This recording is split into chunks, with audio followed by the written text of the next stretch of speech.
ผู้สามารถฝึกบุรุษที่สมควรฝึกได้อย่างไม่มีใคร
ขอความนอบน้อม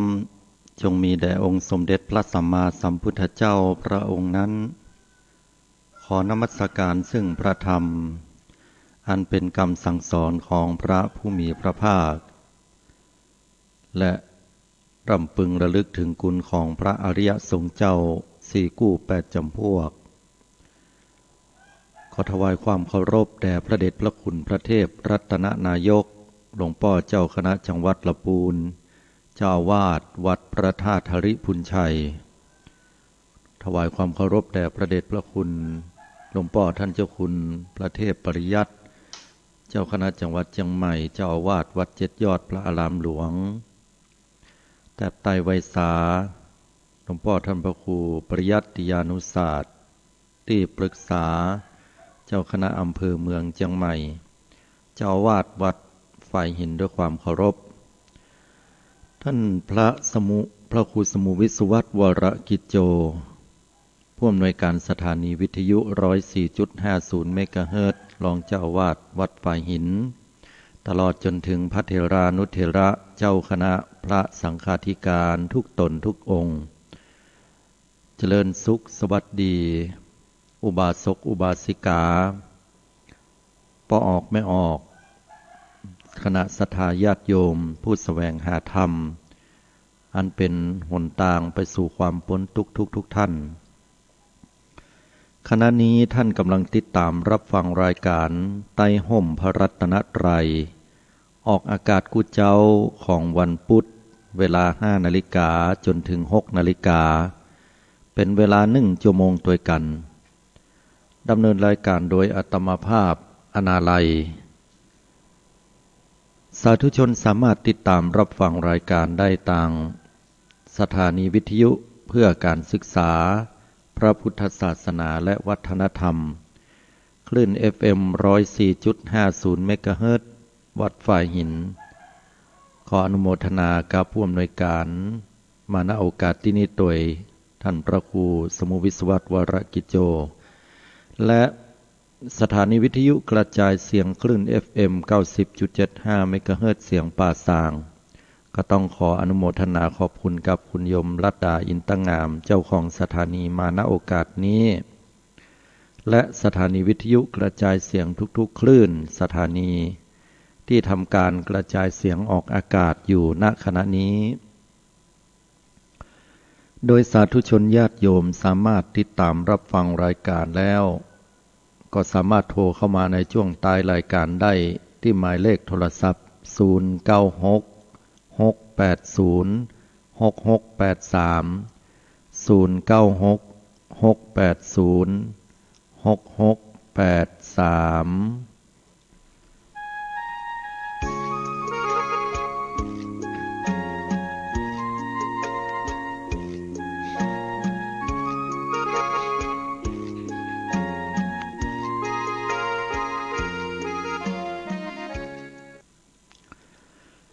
กำลังใจเป็นสิ่งที่สำคัญ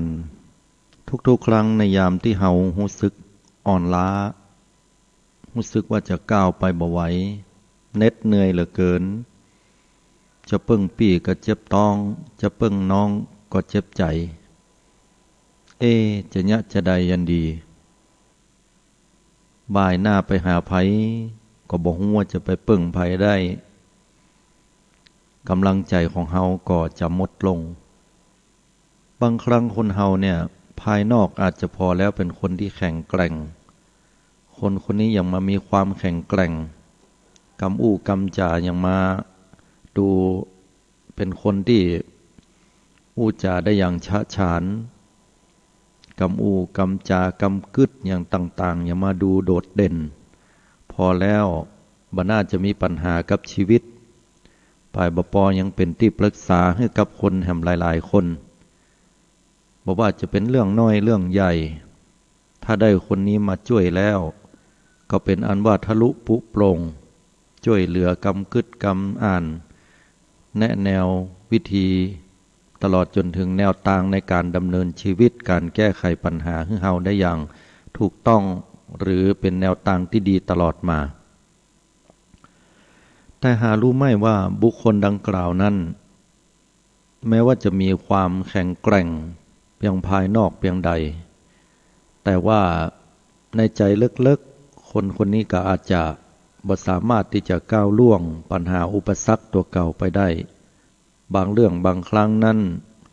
ก็ต้องเก็บไว้แต่ภายในใจลึกๆแล้วก็ยังขาดซึ่งกำลังใจต้องการคนที่เข้าใจที่ปรึกษาได้เช่นเดียวกันมนุษย์คนเฮานั้นจะมีอยู่อย่างหนึ่งที่เจ้าตัวบ่สามารถจะแปลได้คู่ครั้งก็จะการอยู่ตลอดเวลาพอมาถึงเรื่องนี้เมื่อใดเนี่ยก็จะต้องแปลใจตัวเก่าภาษาไทยเป็นคำว่าการเป็นคำว่าแพ้แพ้ใจตนเองเมื่อใดจะได้ชนะจิตใจตัวเก่าแห่งกรรมสิ่งต่างๆที่เกิดขึ้นนั้นคนเฮาต้องอาศัยกำลังใจคนรอบข้างก็ดี หรืออาจจะเป็นสถานการณ์แห่งบันดาลใจที่ยะให้เฮานั้นได้ผ่านสิ่งเหล่านั้นไปได้บ่ว่าจะเป็นเรื่องราวต่างๆโอ้อย่ามาตุกอกตุกใจช่วงนี้ก็เป็นช่วงที่วิกฤตเศรษฐกิจโรคระบาดก็มาเหี่ยจะไปเปิ่งภัยแต่เนื้อก็เปิ่งบ่ได้เขาก็ลำบากบ่ายหน้าไปบากหน้าไปจะไปถามกู้หนี้ยืมสินเปิ้นก็กึดยากจิญญะอย่างใดเนาะเฮาจะไปเปิ่งปะเปิ่งปาอาศัยไผดังเตื้อบางคนก็ติดโรคภัยไข้เจ็บก็บ่ฮู้ว่าจะว่ายหน้าไปขอความช่วยเหลือจากไผเพราะว่าแต่ละคนแต่ละท่านนั้นก็ล้วนแล้วแต่จะต้องพยายามเก็บเมียดไว้กับตนใช้เงินใจทองไปด้วยความระมัดระวังพยายามจะบ่ใจอวยใจอวยกันก็เพราะว่าเงินทองบ่เดียวมันหายากหาเขียมญาติโยมทั้งหลายกำลังใจจากภายนอกจะมาฮื้อเฮานะบางครั้งบางเตื้อแม้แต่พระสงฆ์องค์เจ้าก็ยังบ่กล้าที่จะบอกบุญญาติโยมสาธุชนอย่างเต็มปากเต็มคำบางวัดบางวานั้นต้องยุดทุกสิ่งทุกอย่างที่เกี่ยวกับเรื่องของกิจกรรมการทำบุญไว้ก่อนอันนั้นก็ด้วยเหตุผลที่ว่ามีความเข้าใจแล้วก็หันอกหันใจสาธุชนญาติโยมที่กำลังตะเกียกตะกายกำลังพยายามที่จะฝ่าฟันอุปสรรคต่างๆนะด้วยความยากลำบากอาตมามักจะได้ยินญาติโยมสาธุชนหลายๆคนหลายท่านได้เข้ามาปรับทุกข์กับอาตมาอยู่ตลอดเวลาบอกว่าจะเป็นเรื่องนั้นเรื่องนี้บอกว่าจะเป็นเรื่องของการชักหน้ามาถึงหลังกาจ่ายบ้านจะโดนยึดแล้วนะเตื้อกับลูกก็บอกว่าจะเอาสตางค์ไหนไปส่งเสียลูกห้ำเฮียนศึกษาก็บอกว่าจะได้ดีเงินทองหลานก็จะต้องห้ำต้องเฮียนต้องกินต้องอยู่ครอบครัวต้องปากกัดตินถีบกันอาตมาหันคลิปบางคลิปที่สะท้อนใจเหลือเกินถ้าญาติโยมได้หันเนี่ยข่าวสารปัจจุบันเขาจะหันว่ามันจะมีสุภาพสตรีท่านหนึ่งนะที่เป็นแม่หญิงแล้วก็ไปทำงานขายสินค้าประเภทเสื้อผ้าหรือของใช้ต่างๆที่ห้างสรรพสินค้าแห่งหนึ่งปรากฏว่าห้างสรรพสินค้าชื่อดังแห่งนี้เนี่ยแต่ก่อนเมื่อในยามที่ยุคเศรษฐกิจเฟื่องฟูก็มีคนเดินคนเตียวกันห้องได้ว่าเมื่อตั้งแต่เปิดห้านไปจนถึงปิดห้านกาก็มีแต่คนเต็มไปหมดแม่กาพ่อขายก็ม่วนอกม่วนใจคนซื้อก็ใครมาซื้อแต่วันนั้นแม่หญิงคนนั้นก็ไล่สดถึงหันว่าโอ้บ่มีภัยแม้แต่สักคนเดียวป่ายบ่ปอแม่กาตั้งข้างห้องที่เจ้าด้วยกันนั่นก็ปากันทยอยเก็บของเหล่านั้นปิกบ้านไปแล้วเหลือแค่ตัวเก่าคนเดียวแล้วก็จมซ้ำให้ฟังต่างๆนานามีบทหนึ่งที่สะเทือนใจเหลือเกินว่าถ้าปิกไปบ้านแล้วอย่างน้อยมีมาม่ากินก็ดีใจแล้วและพร้อมกับน้ำตาที่หลั่งลงมาด้วยความน่าอินดูและสลดใจเหลือเกินว่าสังคมปัจจุบันเฮาปะกับวิกฤตขนาดนี้เลยกะกำลังใจญาติโยมกำลังใจเป็นสิ่งที่สำคัญที่สุดบางครั้งเนี่ยเฮาจะอดทนเพียงใดก็ตามเถอะคนบางคนบ่ได้มาปะกับเฮาหรือบ่ได้อยู่กับเฮาอย่างเงี้ยเขาก็บ่ฮู้คนบางคนก็คิดว่าโอ้ไปคิดอย่างนักเรื่องมื้ออีบ่ได้อาจจะง่ายสำหรับคนคนนั้นแต่มันยากสำหรับเฮาปัญหาบางสิ่งบางอย่างเนี่ยมันง่ายสำหรับเฮาแต่อาจจะยากสำหรับเขาคนอื่นคนนั้นก็ได้ทุกๆปัญหามันมีทางแก้ไขปัญหาเหล่านั้นแต่ระหว่างที่เฮาจะแก้ไขปัญหาเนี่ยมันอย่างมารู้สึกวุ่นวายใจรู้สึกว่าจิตใจของเฮามันบ่เป่งบ่วะต้องการกำลังใจเหลือเกินทุกๆครั้งที่เฮาจะต้องออกจากบ้านหรือว่าอยู่กับบ้านกึดแล้วกึดแหม ออกบ้านไปเนี่ยจะกุ้มก้ากับน้ำมันก่อจะต้องไปเนี่ยการเนี่ยงานต้องมีความเสี่ยงนักเขาจะต้องฝ่าฟันสิ่งต่างๆต้องปิดหูดังต้องดูแลตัวเก่าเป็นอย่างดีเหลวพอตั้งหลังมีพ่อมีแม่ผู้ที่เฒ่าแก่ชราเหลวพอแล้วก็ยังมีสามีหรือภริยาลูกเต้ายังตัวน้อยอยู่บ่ใครไปแต่เน้อก่อนที่จะออกจากบ้านก็เร็วพอคนเฒ่าคนแก่กังวลใจตัวเก่าบ่ใครไปแต่กลัวติดโรคติดภัย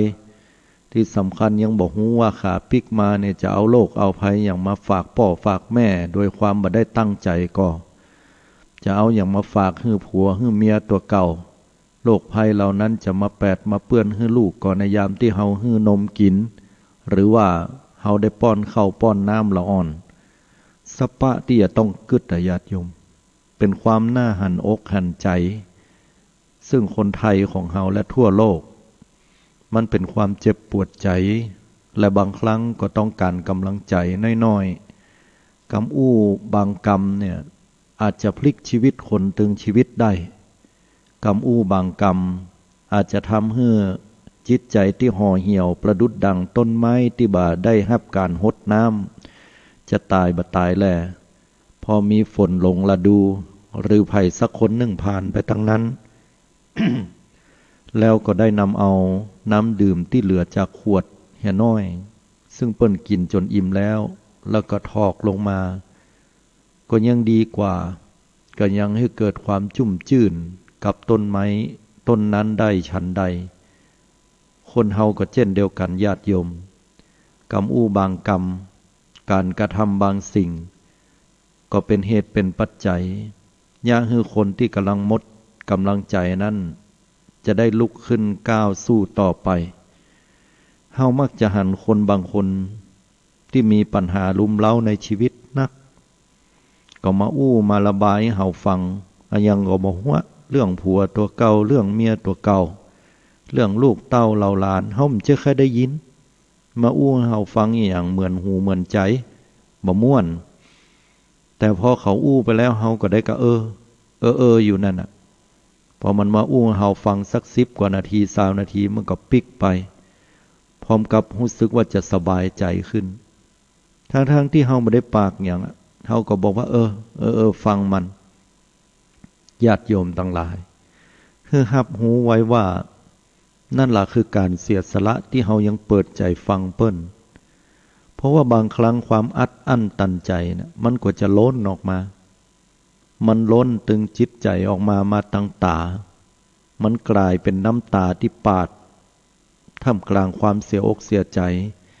และความผิดหวังหดหู่ท้อถอยหลายคนหลายท่านนั้นเป็นน้ำหูน้ำตากึดเอามือกายหน้าผากบิดซ้ายนอนขวานอนบัลลับจิยะจะใดดีทรัพย์สินเงินทองบ้านเจ้าบ้านที่อยู่ก็จะต้องถูกยึดเจ้าอยู่ก็จะต้องเสียก้าเจ้าไปขอเปิ้นพัดหลายเตื้อหลายครั้งจิยะอย่างใดดีน้อห้ามเฮียนแทนที่ละอ่อนจะได้ไปห้ามไปเฮียนดีก็มามีโรคผีบ้าผีบออย่างมาหัวมาระบาดก็ยะฮือว่าลูกจะต้องอยู่บ้านเฮาจะต้องไปยะการจะฝากลูกกับไผพ่อแม่ก็เฒ่าชราจะโล่นจะแล่นไปกับละอ่อนก็บ่ค่อยตันก็จะเนี่ยอย่างใดดีลูกเต้าจะต้องมาเรียนออนไลน์แหมวุ่นวายบ่มีความรู้จะปล่อยให้คนเฒ่าบ่รู้เรื่องจะปล่อยให้สามีก็เป็นเสาหลักแม้แต่เฮาเป็นภริยาก็จะต้องออกไปเหมือนกันสปะว่าวุ่นวายเดือดร้อนกันโอ้ปัญหามันอย่ามาลุมเร้าแต่กำลังใจจากภายนอกที่จะฮื้อกับเฮาได้แม้แต่เม็ดเงินเม็ดทองต่างๆเนี่ยเปิ้นก็เดือดร้อนเฮาก็เดือดร้อนกันยุคสมัยบัดเดียวเนี่ยไผที่บ่ได้เดือดร้อนกับเรื่องเงินเรื่องทองนี่ถือว่าเป็นบุญแท้และวงเล็บไว้ว่าเงินทองเหล่านั้นจะต้องได้มาด้วยความชอบธรรมคือหมายความว่าได้มาด้วยหยาดเหงื่อหรือเป็นทรัพย์สินเงินทองส่วนตัวของเฮาที่เกิดหิมาหาได้บ่ใช่เกิดขึ้นจากการเบียดเบียนผู้อื่นและมีเงินทองอยู่ปัจจุบันบ่ใช่อย่างนั้น อันนี้ก็ถือว่าเป็นบุญนักแต่แห่งหลายๆท่านก็ดูเหมือนว่าจะเป็นวิบากกรรมมันเป็นวิบากกรรมสำหรับหมู่เฮาถึงหมดถึงมวลเพราะว่าหมู่เฮานั่นจะต้องประสบกับสิ่งเหล่านี้แต่อาตมาอยากจะให้ญาติโยมทุกท่านอย่าได้ท้ออย่าได้ถอยจงมีกำลังใจสู้ต่อไปและแห่มเป็นแห่มนึ่งเสียงนะแห่มนึ่งรูปนึ่งองค์เนี่ยแล้วก็เชื่อว่ามีแห่มหลายๆท่านหลายคนหลายตนที่ต้องการจะให้กำลังจิตกำลังใจศรัทธาสาธุชนญาติโยมในยามทุกข์ยามยากอย่างนี้คนที่เป็นพ่อเป็นแม่คนเฒ่าคนแก่บัดเจ็บเปิ้นบักกึดลูกเต้าเหล่าหลานออกไปยะการยะงานตัวเก่าอยู่บ้านก็กึดนะกึดในจะต้องกึดเรื่องโรคภัยไข้เจ็บลูกเต้าบ่ฮื้อออกบ้านไปก็กลัวไปติดโรคเอาปิกมาลูกเต้าจะว่าไปติดเขาก็บ่ได้ยะการไหนก็จะต้องอยู่กับบ้านบ่ได้ก็ยินดูเขาอันไหนยะได้ก็ยะตบแตบบ่เคยให้เป็นภาระของไผแม้นว่าในความเป็นจริงลูกเต้าจะต้องดูแลพ่อแม่เขาก็บ่เคยว่าให้เฮาเขาซ้ำยินดีหำด้วยซ้ำที่หันเฮาเป็นเสาหลักเป็นขวัญกำลังใจเป็นอาหารใจที่ดีให้เฮาแต่เฮาในฐานะคนเฒ่าคนแก่ก็อดกึดบ่ได้เหมือนกันเนาะญาติโยมจักหน้าบ่ถึงลังปัญหาเกิดขึ้นอันอย่างที่เฮาบ่เป็นตัวทวงอันอย่างที่เฮาจะยะให้ลูกเต้าเนี่ยบ่ได้ลำบากลำไปเฮาก็ยะคนเฒ่าบางคนจักสารเป็นก็ยะไปขายได้บ่ขายได้ก็แฮมเรื่องหนึ่งคนเฒ่าบางคนมีอาชีพการงานประกอบติดอยู่กับตัวเก่าเล็กๆน้อยๆเก็บบะม่วงบะมันไปของอย่างเป็นดอกเป็นดวงอย่างที่จะขายในกาดเจ้ากาดลีซื้อไปเก็บไปเอาไปขายไปขายให้เพิ่นได้ซื้อก็ยังน้อยที่สุดก็ยังกุ้มก่าเรื่องอาหารการกินไปสักมื้อสักคาบก็ยังดีโอ้ไปแล้ววันศีลวันธรรมไปวัดไปว่าจะอู้ให้เพิ่นตั้งใดฟังก็เป็นดีอายแต่ก็ให้ไปวัดแต่เนอเป็นที่ยึดเหนี่ยวจิตใจไปที่วัดเอาสลุงไปเฮ็ดตวยมีสตางค์อยู่ปื้นเหี่ย20 บาทเงิน20 บาทเนี่ยก็เป็น20 บาทสุดท้ายสำหรับสัปดาห์เนี้ยติดเนี้ยไปวัดไปว่าหันเปิ้นหอมหั่นหอมนี่ตัวเก่าก็ค่อยหอมค่อยทำบุญใจหนึ่งก็เหลือให้20 บาทกินยังก็ลำบากยากเข็ญเหลือเกินจะมันเถอะปะสาธุอนุโมทนาทำบุญให้กันขอให้มีความสุขใจสาธุบุญกรรมบุญจูพ้นเคราะห์หายนามพ้นจากความลำบากครั้งนี้ไปบ่อยๆเนอะลูกเต้าเราหลานอยู่ดีมีสุขอย่าได้ติดอย่าได้แปดโรคภัยไข้เจ็บมาจากทางใดมันเป็นสิ่งที่เฮารู้สึกว่าพาธนาเอาบุญเอากุศลเนี่ยเป็นที่จังที่เปิ้งเฮาจะเป็นกันอย่างอันนักญาติโยมทั้งหลายบัดเดี๋ยวนี้ตมาหันแล้วก็ให้กำลังใจญาติโยมเนอทุกท่านทุกคนสู้กันต่อไปคนเฮาหันว่าตะวันเนี่ย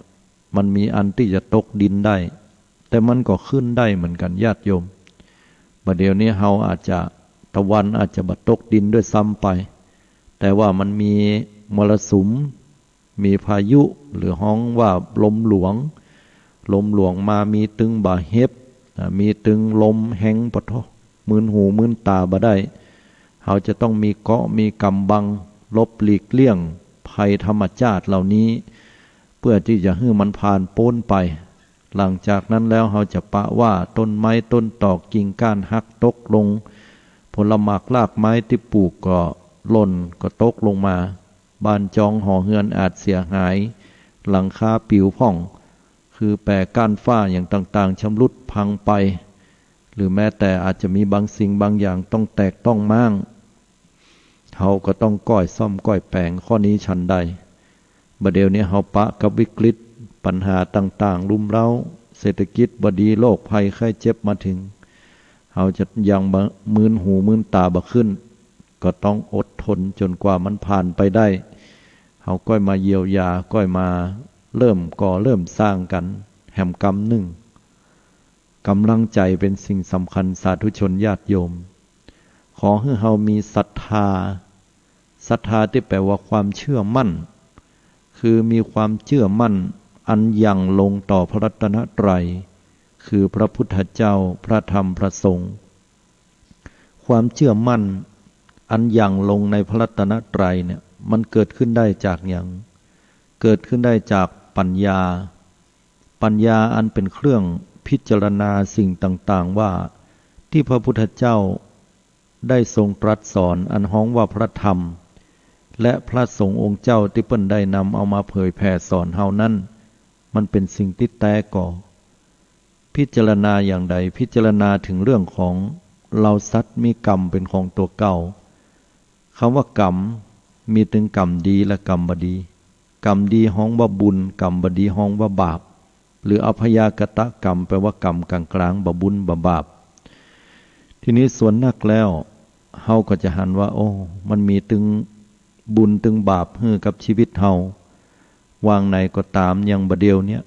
เฮามีความลำบากยากเข็ญกันเหลือเกินต้องบีบคั้นถึงกายถึงใจเหน็ดเหนื่อยเหลือเกินอันนี้ก็ฮ้องว่าเฮาต้องปะกับบาปคือผลของบาปในอดีตที่หาอาจจะเคยไปยะไปทำไปสร้างสิ่งไหนก็แล้วแต่ขณะเดียวกันในเมื่อมันมีความเลวร้ายณวันหนึ่งเมื่อพายุหายผ่านไปมันก็จะมีแสงแดดอันเจิดจ้าสวยงามแล้วก็ฉายมาที่เฮาส่องมาที่เฮาก็จะมีความเปล่งความวะหลังจากฝนฟ้าผ่านไปเรียบร้อยแล้วศรัทธาสาธุชนก็จะหันว่ามีสภาพอากาศที่สดใสมันเป็นไปบ่ได้ที่จะมีฝนมาซ้ำแหมในช่วงเวลาอันสั้นอันใกล้นั้นเขาจะปะแต่ความสุขเขาจะปะแต่ความดีงามฉะนั้นอันอย่างก็แล้วแต่ที่เกิดขึ้นญาติโยมทั้งหลายมันเป็นวิบากเป็นผลของกรรมที่เขาได้สร้างไว้ในอดีตแต่กรรมที่เขาปะในอดีตอย่างบะเดียวเนี้ยอย่างรุนแรงก็สู้กรรมปัจจุบันบ่ได้กรรมปัจจุบันพุทธเจ้าบอกว่าให้เราสร้างสรรค์แต่สิ่งที่ดีๆคิดดีอู้ดีทำดีแล้วก็การที่เราบ่ท้อถอยบ่ย่อท้อบ่สิ้นหวังแม้ว่าเราจะพอไปตั้งหน้ามืดมนอนทการเพียงใดแต่ถ้าเราก็ก้อยค้ำยันตัวเก่าก้าวเดินต่อไปดีกว่าเราจะต้องอยู่กับที่เพื่อที่จะให้สิ่งต่างๆผ่านพ้นไปได้นั้นอาจจะต้องใช้เวลาแห่งพ่องบ่แน่ในอนาคตสิ่งที่ดีๆเข้ามาเราอาจจะต้องได้รับผลแห่งความดีงามความสุขเหล่านั้นสะท้อนย้อนปิกให้เราได้มีความสุขและก็ได้มีความสุขบานหวานใจก็ได้ขอเพียงแต่ว่าอย่าท้อใจญาติโยมทั้งหลายแม้ว่าจะปะทุกข์เพียงใดก็ตามอันว่าบัณฑิตนั้นแม้ปะความทุกข์ก็บ่ได้ทอดทิ้งบ่ได้ลดละก็ยังต้องสู้ต่อไปก้าวย่างกันต่อไปทั้งนี้ก็เพื่อที่จะให้ชีวิตของเฮานั้นได้ผ่านพ้นปัญหาอุปสรรคทุกๆสิ่งทุกอย่างไปได้สาธุชนญาติโยมทุกท่านก็ขอเป็นกำลังใจแห่งหนึ่งกำลังใจสู้และฝ่าฟันไปโดยวิกฤตภัยต่างๆบ่ว่าจะโรคภัยไข้เจ็บหรือเศรษฐกิจที่บ่ดีบ่ว่าจะมีปัญหาแห่งกี่ร้อยกี่พันก็ตามให้ญาติให้โยมนั้นได้อดทนและขอให้เฮาได้ปลงวางสิ่งต่างๆอย่างเข้าใจแจ่มแจ้งด้วยความศรัทธาที่มีต่อพระพุทธเจ้า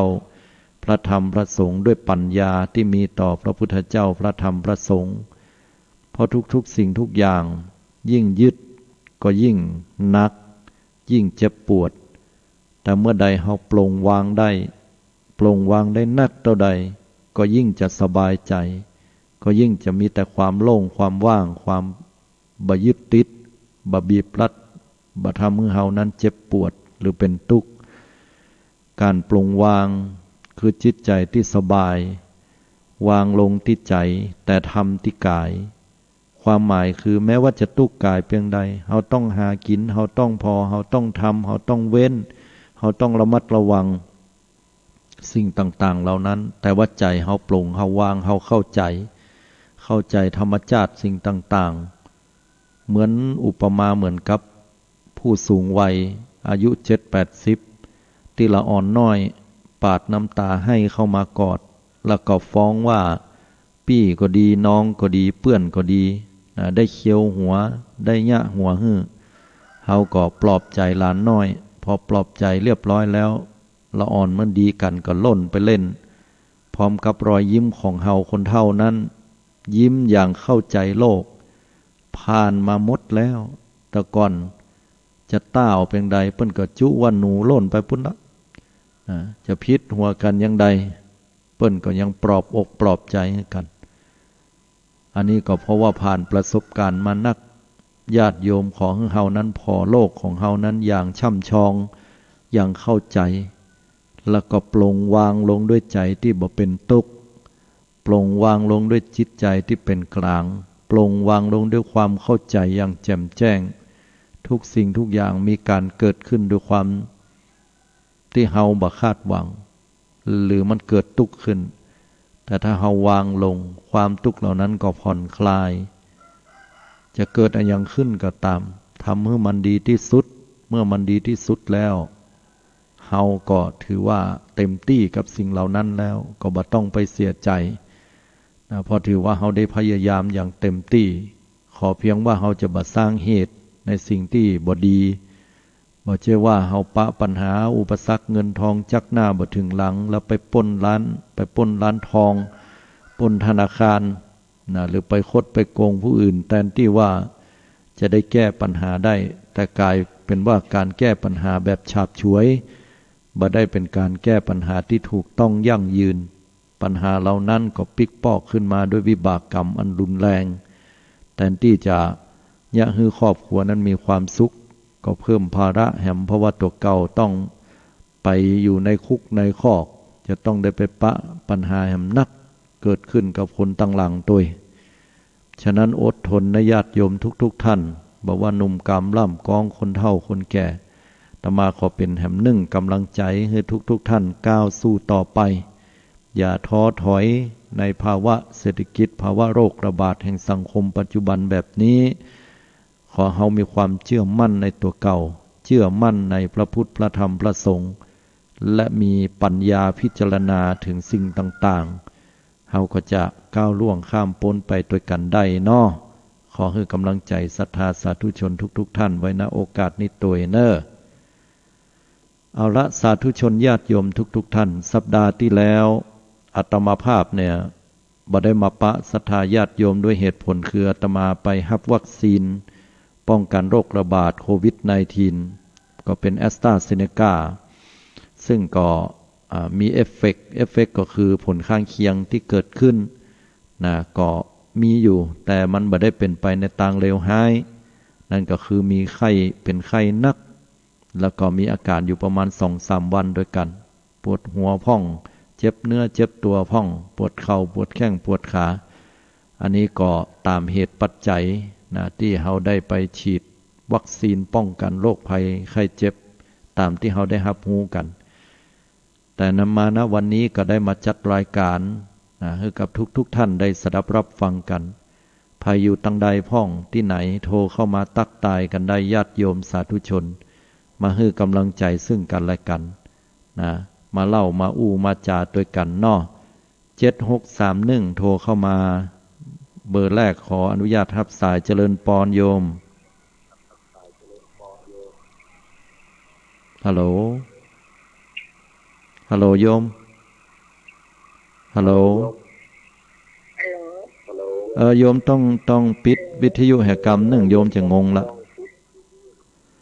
ต้องขออนุญาตเนาะโยมโทรมาก่อนก็แต่ว่าถ้าโทรโยมโทรแล้วโยมแบบปิดวิทยุเนี่ยมันเสียงมันก็จะสะท้อนคืนปิกมาเนาะ0219เจริญปอนโยมกลับไปสาเจ้าคุณโยมแม่บุญพินจ้ะโยมแม่บุญพินอยู่บ้านปัจจุตำบลสันฟงอำเภอแม่ริมเจ้าแต่ก่อนแม่บุญพินก็คนไข้โรงพยาบาลนั่นนะ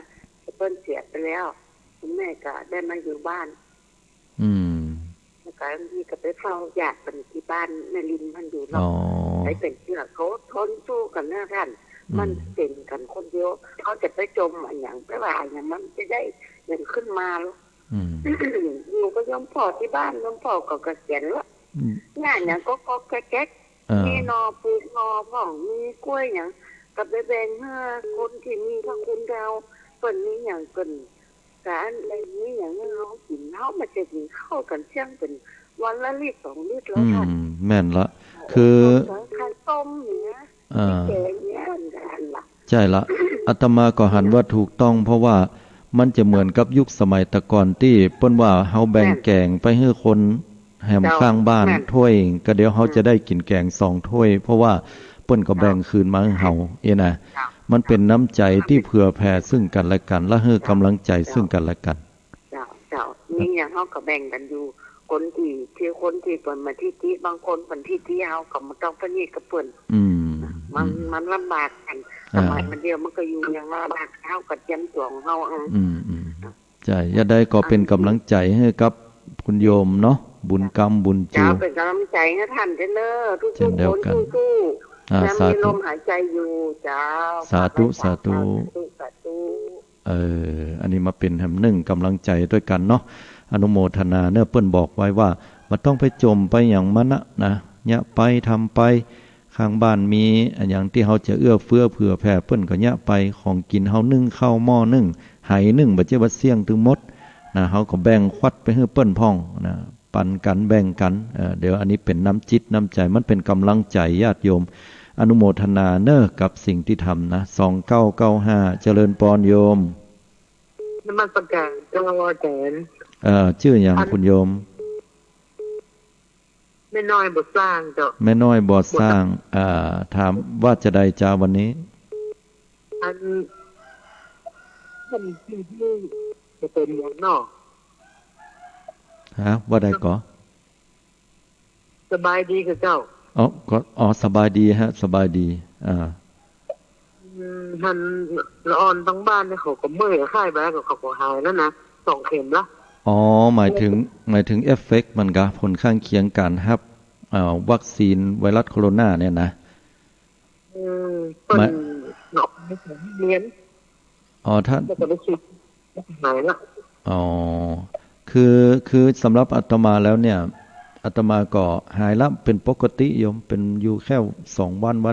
น3 วันก็แล้วแต่คนเนาะเพราะว่าวัคซีนที่เราไปฉีดนั้นถ้าว่าอายุเกิน50ขึ้นไปยิ่ง60เนี่ยบ่ค่อยมีปัญหาถ้าเป็นแอสตราเซเนกานะแต่ถ้าต่ำกว่านั้นลงมานี่ก็คนหนุ่มเนี่ยอาตมานี่จะมีอาการหนักหน่อยแต่บ่ถึงขั้นอันตรายอย่างนะฮะเพราะว่ามันไปสร้างภูมิยิ่งเป็นก็ยิ่งดีหมอว่าเจ้ามีหลายโรคเจ้าความดันเบาหวานไขมันเนาะเบาหวานมะเร็งหัวใจมีหลายอย่างหลายป้ายแล้วนะเป็นมะเร็งนั่นแบบปี45แล้วจ้ะก็ได้ดูแลตัวเก่าตัวแล้วก็ฉีดยาอย่างอี้นี่ก็ได้ผ่านพ้นไปแล้วเนาะโยมเนาะเจ้าหมู่นั้นปี45แล้วก็มันเป็นเบาหวานนี่ก็มาต่อเนื่องนะเจ้าแล้วบัดเดี๋ยวนี้ได้ครับการฉีดยาแล้วอย่างมันก็บัดฉีดก็ว่าไข้หวัดใหญ่หมอมันเหมือนให้ฉีดเข้าใจละจะได้ก็เป็นกำลังใจให้เนอะถ้าว่าผ่านช่วงเวลาการฉีดไข้หวัดใหญ่ไปสักเดือนหนึ่งแล้วก็ไปรับวัคซีนก็สามารถจะทำได้เนาะตามที่หมอเพิ่นบอกเนาะอนุโมทนาตัวให้กำลังใจนะโยมสาธุเนาะท่านเหมือนกันเจ้าสาธุอนุโมทนาเนาะก็มีแฮมฮัลโหลเดี๋ยวโทรกันเข้ามาใหม่เนี่ยสายอื่นเนาะมีแฮมหลายๆสายด้วยกัน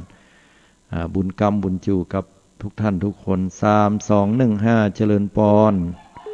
จากไร่สาเจ้าท่านอาจารย์อันนี้โทรมาจากที่ไหนหนองบัวชัยประการเจ้าหนองบัวชัยประการชื่ออย่างจ้าชื่อสุธรเจ้าก็นึกว่าชื่อคำเอ้ยบ่เคยบอกชื่อไผฮะมั้งกะตึงบ่เคยบอกแต่ท่านอาจารย์ชื่อสุธรเจ้าเป็นยังไงตามตลอดเมื่อติดตามที่แล้วนี่อาจารย์ได้เข้ามาจัดเนาะแม่นละสัปดาห์ที่แล้วบ่ได้จัดกิจกรรม แต่สัปดาห์นี้เข้ามาจัดเพราะว่าพักไปเป็นกำลังใจให้เนอะสู้ต่อไปในวิกฤตการณ์อย่างต่างๆเนาะแม่นเลยแล้วก็ได้ไปรับวัคซีนแล้วยังเลยเจ้าเพราะว่าอสมเพราะว่าอันเลข6ขึ้นไปนี่เปิ้นอันนั้นอย่างมันยังไม่ได้ฉีดแต่ยายังมาเตื้อตั้งแต่ประการเนี่ยอ๋อยังบ่ถึงเตื้อเนาะหรือว่าไปถึงบางกลุ่มแล้วกันเนาะลงทะเบียนแล้วเจ้าเพราะอสมเจ้าดีจะได้ก็เพื่อสุขภาพของเฮาเนาะก็พิจารณาอนุโมทนาตัวเนอขอบคุณที่โทรมาเนาะสาธุไปเลยท่านอาจารย์เหมือนกันเนอสาธุเจ้าแต่ไม่สาเจ้าเจริญพรเนาะจะได้ก็เป็นแฮม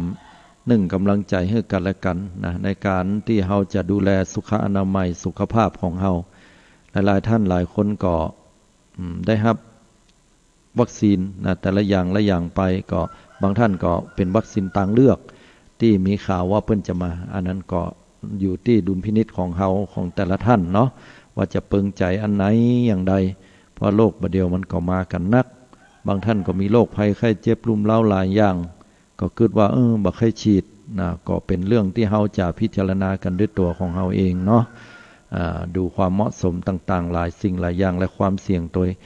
7909เจริญปรโยมไปสาเจ้าทางอาจารย์เจ้าจากที่ไหนวัดเกตการาม วัดเกตการามแน่นอนบอกชื่อเหี่ยน้อยล้อคนฟังก็จะได้รู้แม่จันทิพย์เกตการามเป็นจะได้ไปฟังธรร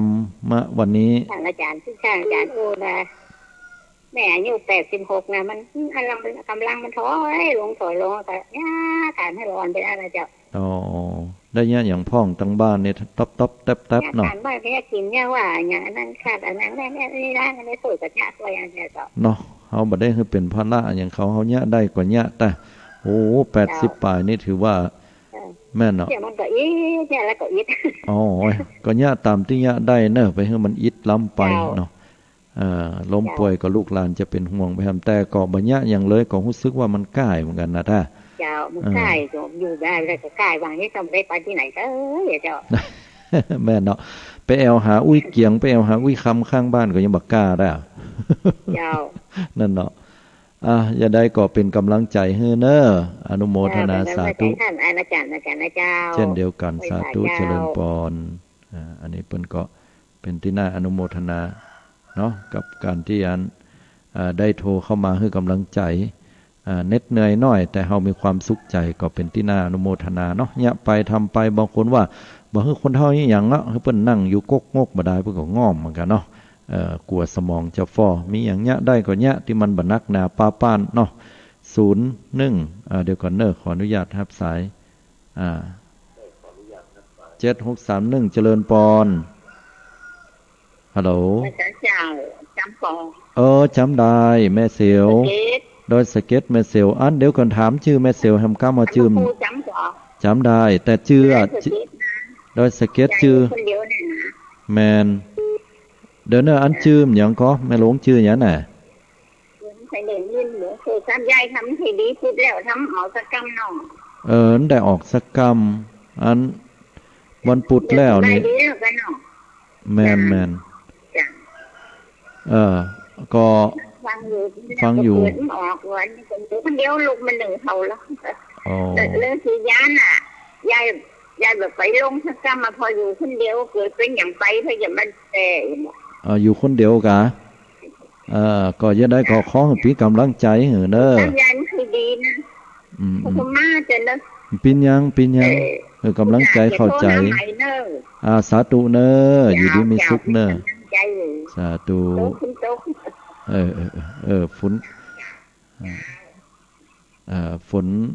ฝนก็ตกตัวเนาะคนเฒ่าเพิ่นอยู่ตั้งดอยสะเก็ดพี่น้องชาวไตลือ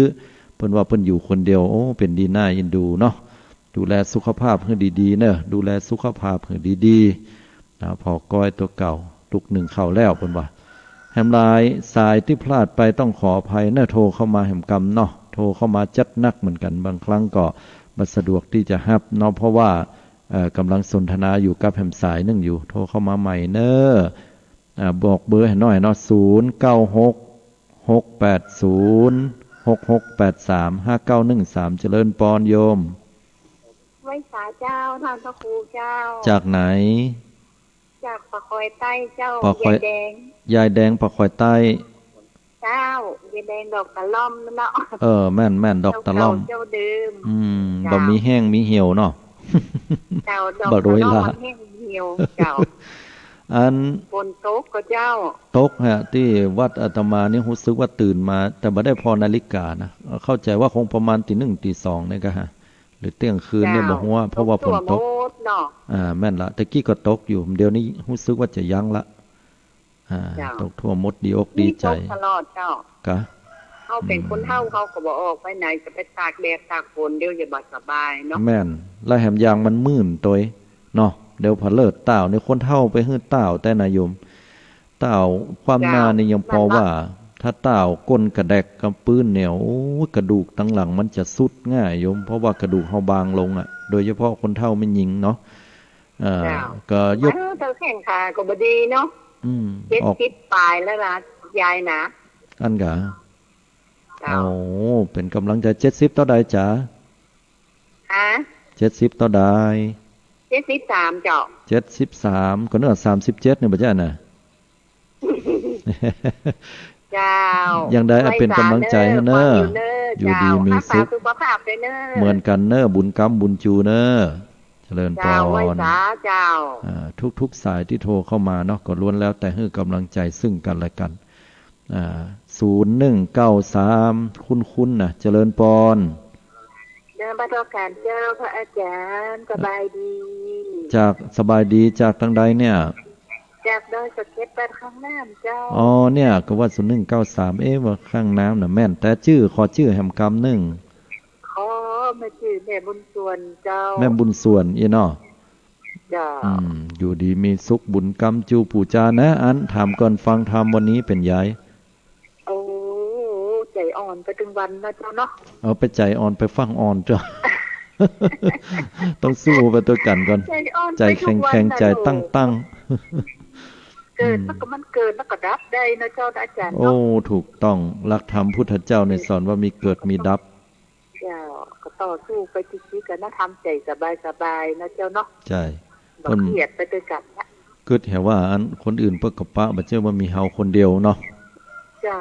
แม่นเนาะก็ต้องระวังตัวนะเจ้าอาจารย์เนาะแม่นที่สำคัญก็คือเจ้านะก็อยู่ดีมีสุขกันละกันเน้อบุญกรรมบุญจูเน้อโยมเน้อเจ้าขอเป็นกำลังใจพระอาจารย์นะเน้อเจ้าเช่นเดียวกันเนาะสาธุเจ้านมัสการเจ้าอันนี้ก็มาจากข้างน้ำโดยสเก็ตเชียงใหม่เนาะโทรเข้ามากันสาธุชนญาติโยมทุกท่านในการ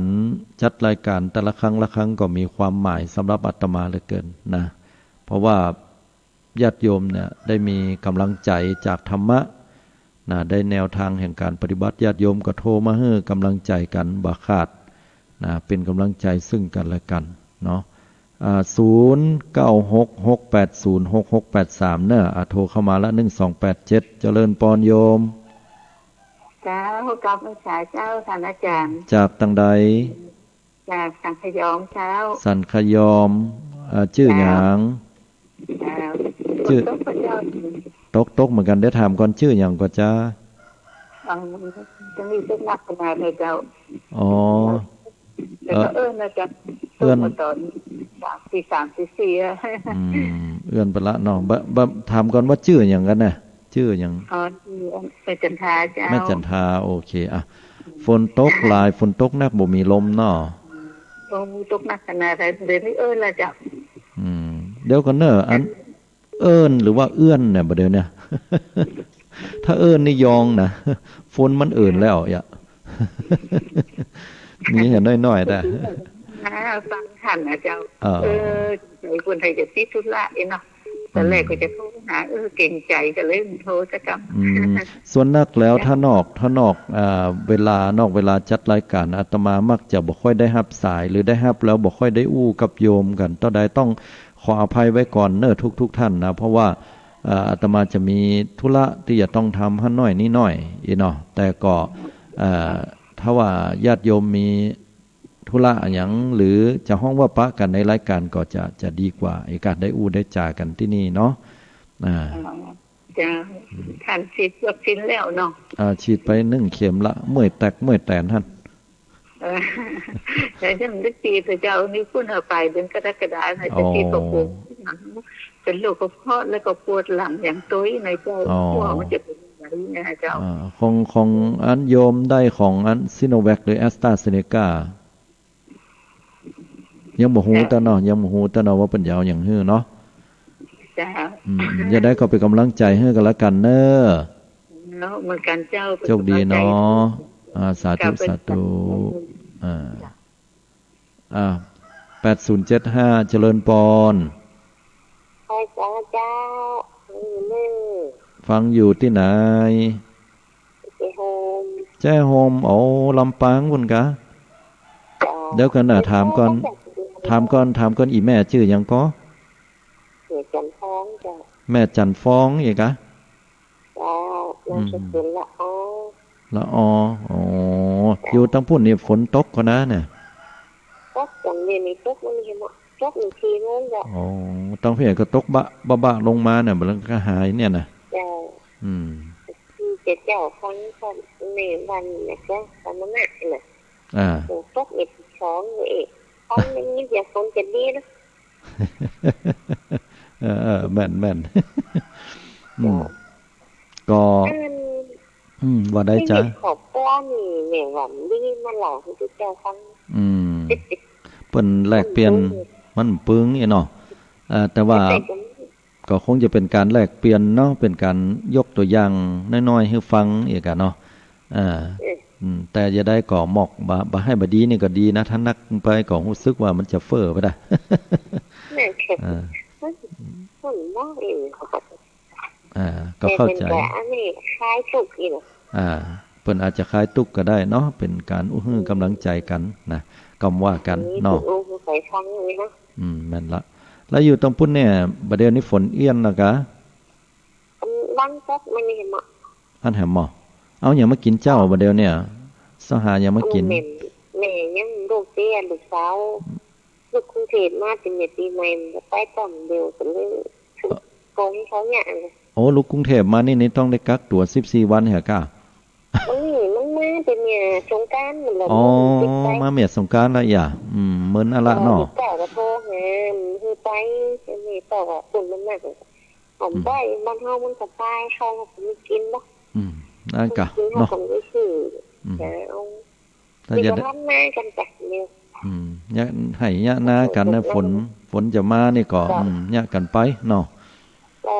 นี่น้ำยังน้ำเกี่ยวเข้ามานะจ๊ะยังแคว้นหน่อยแต่บัดเดียวเนี่ยเขาใจอันน้ำอันนั้นหมดนะน้ำอันบาดาลเนาะใจน้ำบาดาลปั่มขึ้นมาสูบกันขึ้นมาสมัยตะกอนเนี่ยโอ้เฮาพอบ้านเฮาเนี่ยน้ำมันไหลลิดอย่าหมุนงั้นสันเล่ากันเอาเกิดเป็นตะกอนไปแตงจุ่นแตงห้าเอานะนั่นเนาะนั่นก็ตามเหตุมันนั่นกันเนาะจ้างว่าใหญ่น่ะจะได้อันนี้ชื่อเกิดพอเท่านะแม่นจะได้ก่อฮื้อกำลังใจเน้ออยู่ตั้งใจห่มเนาะกำลังใจเน้อเหมือนกันเน้อบุญกรรมบุญจูนะโชคดีมีสุขสาธุสาธุอันนี้ก็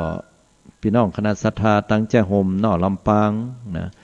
ลำปางหนาเพิ่นว่าลำปูนกระเป๋าบางลำปางกระเป๋าหนา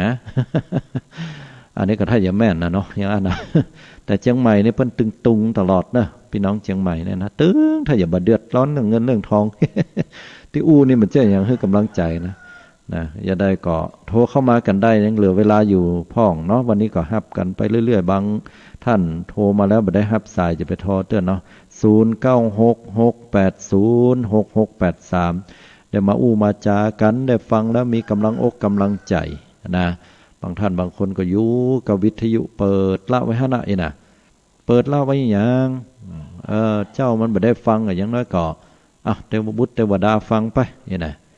ก็จะมีถึงครูบาอาจารย์ถึงฆราวาสญาติโยมแล้วก็พระสงฆ์องค์เจ้าก็ฟังไปเถอะโยมสะดวกเวลาไหนก็ฟังกันได้ฟังกันไปเป็นประโยชน์นะทั้งนั้นนะที่ ที่มาจัดกันก็จัดด้วยใจทั้งนั้นบ่มีอามิสสินจ้างบ่มีการเทศน์บ่มีการบรรยายนะผู้คนทำแล้วแม้แต่คนจัดคนทำนะแม้แต่คนบริจาคตั้งแต่อุปกรณ์1 บาทจนกระทั่งเป็นเจ้าภาพเป็นแสนเป็นล้านนะทุกๆคนกระทำด้วยใจก็เพื่อพระศาสนาเพื่อเป็นการตอบแทนกรรมข้าวกรรมน้ำเป็นการตอบแทนพระพุทธเจ้าพระธรรมพระสงฆ์นะที่พระองค์ท่านได้ประทานนะซึ่งผ้ากาสาวพัสอันประเสริฐมาให้แด่บรรดากุลบุตรผู้ที่ทุกข์ยากได้มาบวชหรือมาสู่ตระกูลใดก็ตามนะก็ล้วนแล้วแต่ได้อาศัยบารมีพระพุทธเจ้าเมื่อได้ปกได้ห่มแล้วเนี่ยถึงบ่มีคำว่าอดอยากปากแห้งนะญาติโยมหันพระเหลืองยกมือไหว้สาถวายภัตตาหารถวายปัจจัย4ด้วยความเคารพอันนี้ก็ด้วยว่าบุญญาธิการของพระพุทธเจ้าที่ปั้มเป่งปรมี4อสงไขยปลายแสนมหากัปมาเอารู้สึกว่าสำนึกในบุญคุณของพระพุทธเจ้าเอาในฐานะชาวพุทธที่เป็นฆราวาสญาติโยมจัดรายการพิธีกรต่างๆวิทยากรทุกท่านก็ล้วนแล้วแต่กึศว่าเราจะได้บุญได้กุศลตรงเนี้ยพิจารณาหันแล้วว่าหลักธรรมคำสอนพุทธเจ้าจะได้เป็นแสงสว่างนำทางชี้ทางให้ญาติให้โยมให้กับพุทธศาสนิกชนนักศีลนักบุญทั้งหลายก็เลยป้ากันมามัญญะมาทำกันก็ทำด้วยใจญะด้วยใจแต่สะดวกเวลาไหนก็ฟังได้เนอะตนใดก็ได้ที่แน่ๆก็จะไปลืมวันพุธเวลาเดียวเตะขออภัยวันเดียวเตะ2 เวลาสักลังเตื้อก็เมื่อคืนอาจจะบ่ได้จัดก็โดยเหตุผลหลายสิ่งหลายอย่างแต่อย่างใดก็ตามญาติโยมทั้งหลายก็ติดตามรับฟังได้ติดตามรับฟังได้ก็เป็นที่น่าอนุโมทนากับทุกท่านทุกคนแต่จะพยายามจัดให้เต็มที่ตรงเวลาเนาะของเมื่อคืนเพราะว่าข่าวสารรายการมองข่าวสารผ่านแสงธรรมในยามเมื่อคืนตั้งแต่20:00 นถึง4:00 นหรือว่า8:00 นถึง10:00 นเมื่อคืนเนี่ยบางครั้งอาตมาก็ต้องคัดเอาข่าวสารที่เป็นปัจจุบันแล้วก็เป็นข่าวสารที่รวดเร็วหรือเป็นข่าวสารที่น่าสนใจอาจจะผ่านไปได้วัน2 วันพ่องแต่เป็นข่าวที่น่าสนใจน่ายินดีก็นำมาเสนอแล้วก็เป็นอุทาหรณ์สอนใจนำเอาหลักธรรมคำสอนมาวิเคราะห์ให้ญาติโยมได้หูเป็นลักษณะปุคลาธิฐานเปรียบธรรมาธิฐานให้ญาติโยมได้หูว่าเนี่ยเหตุการณ์แบบนี้เกิดขึ้นมันเกิดด้วยสาเหตุหยังคนนี้ควรจะเอาแบบอย่างคนนี้บอกควรเอาแบบอย่างลักษณะเหล่านี้มันชัดเจนแต่โดยบ่มีวัตถุประสงค์เพื่อเป็นการทำให้คนที่ปรากฏในข่าวก็จะเกิดความเสื่อมเสียชื่อเสียงเกิดความอายหรือไปทำร้ายเปิ้นแต่อย่างใดอาตมาก็เสนอไปตามข่าวที่เปิ้นได้เสนอแล้วก็มาวิเคราะห์เป็นหลักธรรมะพอเพื่อจะได้หันแก่นธรรมนั่นนี้ก็มีวัตถุประสงค์ก็เพื่อการศึกษาและเผยแผ่พระพุทธศาสนาและอนุรักษ์ศิลปวัฒนธรรมบ้านเฮากันเนาะญาติโยมสาธุชนเดินทางเข้ามาสู่ช่วงท้ายของรายการละเหลือเวลาแหมน้อยเดียวก็คงจะนำเอารายการใต้ห่มพระรัตนตรัยจะได้ปิกปอกไปก่อนเนาะวันพุธหน้าเฮามาปะกันกับรายการดีๆอย่างอี้แหมติดตามรับฟังกันเพื่อที่จะได้เปิดใจเปิดความรู้สึกที่มันคุมเครือหรือจิตใจที่มันบ่เป่งบ่วะให้มันได้ผ่องได้ใสได้ยินดีให้กำลังใจซึ่งกันและกันไปเฮาอาจจะฟังจะกึดว่าบนโลกใบนี้มีเหมือนเฮามีคนเดียวเนี่ยบ่มีไผอยู่คนเดียวก็ดีหรือว่าเวตาเตอย่างใดก็แล้วแต่ก็ของเฮากึดว่าเฮาบ่ได้อยู่คนเดียวนะเฮายังมีหลายๆชีวิตหลายๆคนในท่ามกลางมรสุมหายอย่างอี้ก็ฝ่าฟันช่วยกันไปให้กำลังใจกันไปสักวันหนึ่งความสว่างไสวก็จะเกิดขึ้นแต่เหนือสิ่งอื่นใดมันจะสว่างไสวได้ทุกๆครั้งด้วยแสงสว่างแห่งพระธรรมที่จะนำพาให้เฮาได้พ้นทุกข์พ้นยากพ้นตั้งแต่ความรู้สึกต่างๆหรือเรื่องราวความทุกข์เพียงเล็กๆน้อยๆการใช้ชีวิตประจำวันจนกระทั่งพ้นจากวัฏสงสารถึงฟังมรรคผลนิพพานได้ด้วยหลักธรรมของพระพุทธเจ้าแต่ละชั้นแต่ละขั้นขึ้นไปสาธุอนุโมทนาญาติโยมติดตามรับฟังแห่งครั้งหนึ่งเน้อ สำหรับรายการใต้ห่มพระรัตนตรัยวันนี้อาตมาภาพด้วยความยินดีก็ขอนำเอารายการเหล่านี้ปิกปอกไปก่อนเนาะละปากันสัปดาห์หน้าขอกุณของพระศรีรัตนตรัยคือพระพุทธเจ้าพระธรรมพระสงฆ์ศีลธรรมกรรมฐานครูบาอาจารย์ได้ปกปักรักษาพี่น้องคณะศรัทธาญาติโยมสาธุชนทุกท่านให้ได้ห่างไกลจากโรคระบาดโควิด -19 สัพพทุกข์สัพพโศกสัพพโลกสัพพภัยผ่านไปขอให้ทุกท่านได้ผ่านพ้นวิกฤตทุกประการไปได้ด้วยดีมีความสุขความเจริญให้ถึงฝั่งมรรคผลนิพพานทุกท่านทุก